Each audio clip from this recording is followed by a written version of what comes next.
में राष्ट्रीय लोकदल के प्रवक्ता और व्यापार प्रकोष्ठ के अध्यक्ष हैं। रोहित जी, आपका शुक्रिया। बढ़ गई सीट? बिल्कुल बढ़ गई ब्रिजेश जी। कितनी आई आपके हिस्से में? 80 आई हैं हमारे हिस्से में। हाँ। उत्तर प्रदेश में जब जवाब नहीं होता तो सब 80 ही लड़ते हैं। नहीं, बोलो, सच्चाई यही है। देखिए, माननीय जयंत चौधरी जी ने अभी 2 दिन पहले ये कार्यक्रम के दौरान भी कहा कि अगर हम 80 सीटों पे प्रभाव नहीं रखेंगे तो हमसे कौन गठबंधन करेगा। हमारा प्रभाव तो 80 सीटों पे होना चाहिए ना। हमसे गठबंधन क्यों कर रहा है कोई व्यक्ति? क्योंकि हम जहां पे हमारा सिंबल चुनाव लड़ेगा वहां तो हमारी जिम्मेदारी है ही, और जहां हमारा सिंबल चुनाव नहीं लड़ेगा वहां भी हमारी जिम्मेदारी है कि जो हमारा सहयोगी है उसका प्रत्याशी कहीं ना कहीं जीत के आना चाहिए, वरना गठबंधन का क्या मतलब रह गया। अगर हमें अपने हिस्से में अगर खाली लड़ना है चुनाव तो उस गठबंधन का कोई मतलब ही नहीं है। पार्टी को अभी ये नहीं पता कि कितनी सीटों पे चुनाव लड़ना है, कहां चुनाव लड़ना है, किसके साथ लड़ना है, कब लड़ना है, एजेंडा क्या होगा, वो पार्टी कह रही है हम 80 के 80 में प्रभाव छोड़ेंगे।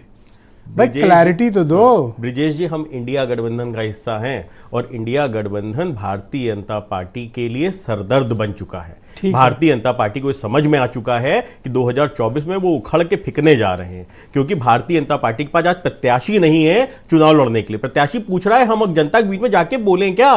भाई, आपने 2014 में तो जुमले हमें दे दिए, वो जुमले हमने परोस दिए। 2019 में हमने कहीं ना कहीं भूमिका बना के कि साहब अभी थोड़ा समय और दीजिए, बाकी सब हम कर लेंगे, हम जीत के आ गए। परंतु अब हम 24 में क्या बोलें? 24 में तो हिसाब किताब देना पड़ेगा ना, रिजल्ट देना पड़ेगा, मुद्दों पे बात करनी पड़ेगी। क्या काम किया? वो पार्टी कह रही है जिसकी खुद की सीट तय नहीं है अभी। हमारी सीटें तय है ब्रिजेश जी। समस्या आज अरुण मुझे बता रहे थे कि इनका तो कुछ तय ही नहीं हुआ। अरे अरुण जी का तो खुद ही नहीं तय है कि कब मंत्री पद की शपथ लेंगे। अरे बन जाएंगे, आज डेट बताइए, खरमास के बाद बन जाएंगे। हाँ, खरमास के बाद पता नहीं कौन से वाले खरमास के बाद बनेंगे, ये भी तो क्वेश्चन है ना सबसे बड़ा। पिताजी घूम रहे हैं इस समय दिल्ली खेल रहे हैं दिल्ली की कहीं व्यवस्था बन जाए, तो अरुण जी कहां से बताएंगे? अरुण जी तो अपनी गठबंधन की चिंता कर रहे हैं। मैंने सुना है 15 सीटें पूरे अभियान में मुझे बीजेपी सपा की नहीं, आपकी और अरुण राजभर की बड़ी चिंता है। नहीं, हमारी चिंता तो बिल्कुल करिए ब्रिजेश जी, तो अच्छी बात है। हमारी चिंता आपको है क्योंकि हम जनता के बीच में हैं, आपको इसलिए आपको जनता की चिंता है। ये दोनों पार्टियां बड़ी है ना, ये अगर धक्का मारेंगी तो आप ही लोग को मारेंगी। नहीं ब्रिजेश जी, देखिए धक्का तो कौन किसको मारेगा ये तो समय बताएगा। देखिए, मैं आपको एक डेटा देता हूं। आज भारतीय जनता पार्टी ने एक माहौल बना दिया है कि भारतीय जनता पार्टी अजय हो चुकी है 2024 के लिए। तो मैं आपको एक डेटा देता हूं। भारतीय जनता पार्टी 2019 में उत्तर प्रदेश में 80 में से 62 सीटें जीती थी। अब कितना बढ़ जाओगे? बिहार में 40 में से 17 जीती थी जब इनके साथ जेडीयू थे, नीतीश कुमार जी इनके साथ थे, तब ये 17 सीटें जीत के आए थे। अब कितना बढ़ोगे 40 में?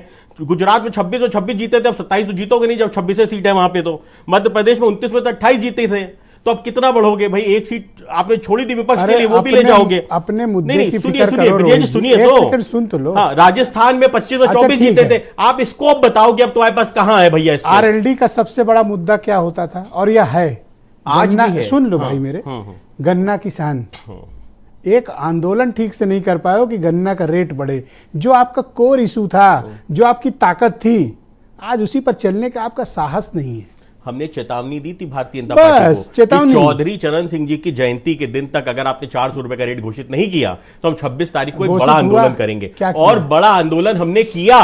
उसके अंदर हमने 2 मुद्दे उठाए थे, जिसमें से एक मुद्दे के ऊपर भारतीय जनता पार्टी 6 घंटे से पहले बैकफुट पे आई, जो कि एक पुलिस भर्ती का मुद्दा था, युवाओं के लिए एक मुद्दा था कि युवाओं के साथ ये धोखा करने का काम कर रहे थे कि 5 साल से भर्ती नहीं निकाली। आप गन्ना किसानों के लिए कोई आंदोलन चला पाए? सुन लो पहले तसल्ली से।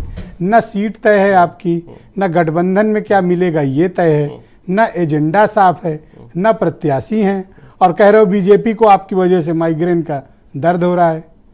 ब्रिजेश जी, देखिए स्थिति बिल्कुल साफ है कि हम जो निरंतर काम कर रहे हैं, हम गांव की ओर चलो एक आंदोलन कर रहे हैं। कहां गांव में जाके, किस गांव में जा रहे हो? जो हर गांव में ब्रिजेश जी, मैं स्वयं गया हूं कम से कम 150 गांव के अंदर। तो स्थिति ये है कि गांव के ओर चलो में राष्ट्रीय लोकदल का एक कार्यकर्ता जाके वहां पे गांव की समस्या को इकट्ठा कर रहा है, उनसे बातचीत कर रहा है, और कहीं ना कहीं जनता के बीच में एक विश्वास पैदा कर रहा है कि भाजपा हारेगी और इंडिया गठबंधन आएगा। और आंदोलन करने का साहस आज भी आप में नहीं है। विजय जी, अभी 26 तारीख वाला आंदोलन देखे नहीं क्या? 2 घंटे खड़े होकर 6 घंटे के अंदर सरकार बैकफुट पे आ गई। ओके, अरुण राजभर को मैं इनवाइट